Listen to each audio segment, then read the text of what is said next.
Antes de irnos, le paso el paso a paso de la receta para que no se pierda y lo pueda elaborar.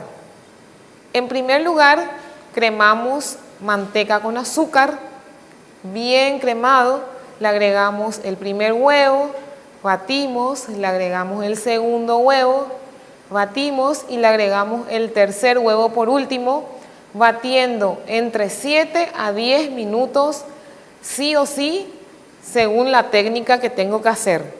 Luego, ¿qué agrego? Agrego los ingredientes secos, que son harina y polvo de hornear.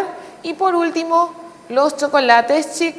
Es una masa que es bastante durita de por sí, necesita un poco de frío, pero nada más que unos minutos.